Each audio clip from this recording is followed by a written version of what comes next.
Today I want to talk about pipeline. First of all, what is pipeline? So the easiest way to imagine it is sort of you go start and then you go in and then you got the pipeline and then you got out, right? Um, Very simple. You can in a business you can have multiple pipelines, right? You can have multiple. Each one stands for different things. Each one does different things, right? The main thing is as whoever someone goes in. So you got little Mike here, right? Mike goes in. Mike goes through the pipeline, ooh, and the whiteboard with it, and then Mike comes out. So with each business, it's different, right? With each business, it's different what it actually means for Mike to go in and to Mike to actually come out. For some businesses, mostly B2B businesses, for Mike to go in, it starts out with a cold call or it starts out with a meeting, a discovery call. It starts out with a triage call, you know?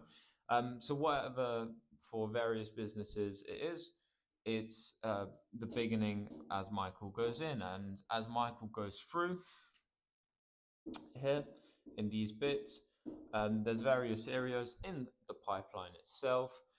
The topic of today's video is how to actually manage the pipeline. So there's building the pipeline, and then there's managing the pipeline.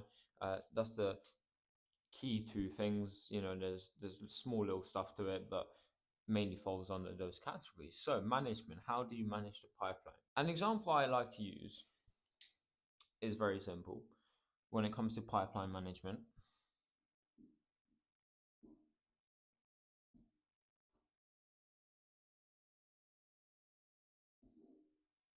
And it's very simple. Think of your pipeline as an actual pipe. So you've got water running through, right? So that's your pipeline,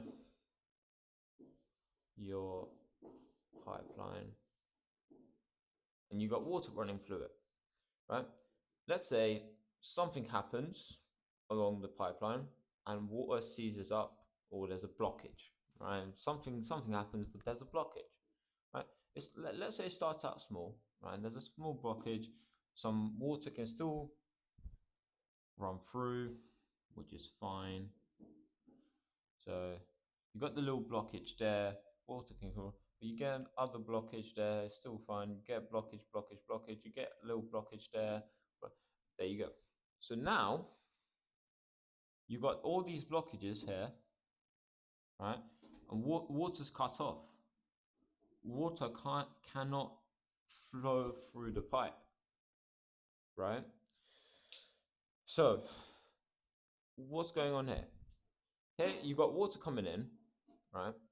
And it's struggling to flow through. So it's might even be stopped. The whole thing is stopped, right? So what do I call this? I call this a pipeline blockage.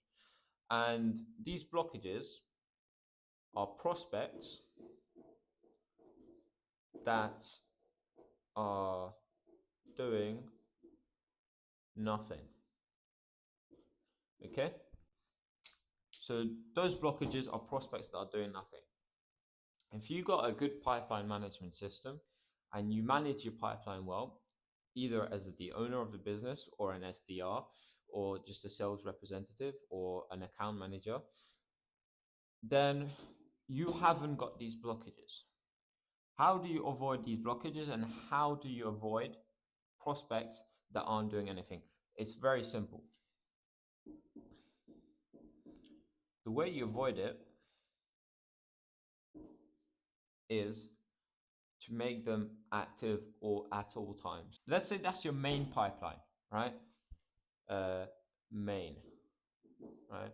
You never want your main pipeline to be blocked up at all. So what you do is you make them active at all times. How do you make a prospect active? The way you make a prospect active is you add a task to either follow up with them, to either make something for them. Let's say to follow up with an email, to create a demo presentation for them, let's say you got a call scheduled in with them, right? So if you got something to do with them, if you got a task to do for them, if you got to follow up with them, there's always a task and there's always a purpose with that prospect. Now, what some people get wrong is they're so bad at managing and keeping up to date is sometimes they forget, sometimes they leave prospects in there that do nothing, that just sit there, right? So don't update it. They slow to update it, right? You need to be updating it 24/7, 7 days a week. You need to be updating your pipeline. You need to be making sure every prospect is active at all times. And I think that's one of the biggest aspects of pipeline management that people get wrong. And it's a very simple thing to get wrong. Let's say you need to follow up with a prospect. Only keep them in the main pipeline for a certain number of days.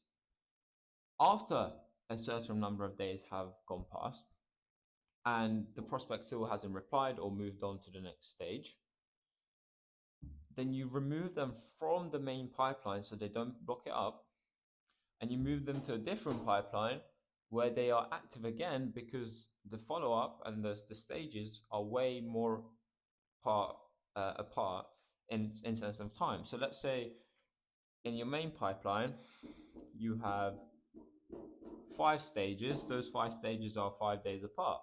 But let's say in another pipeline you have 7 stages, and those 7 stages are 7 months apart, right?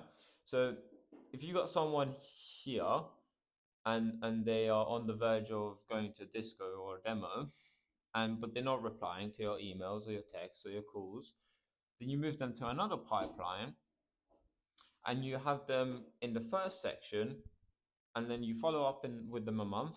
They don't reply, you put them in the second one. So they are still active, but you have a much more space and much more availability in the main pipeline. If you want a more detailed video, I'm happy to do one. Talk to you in a bit.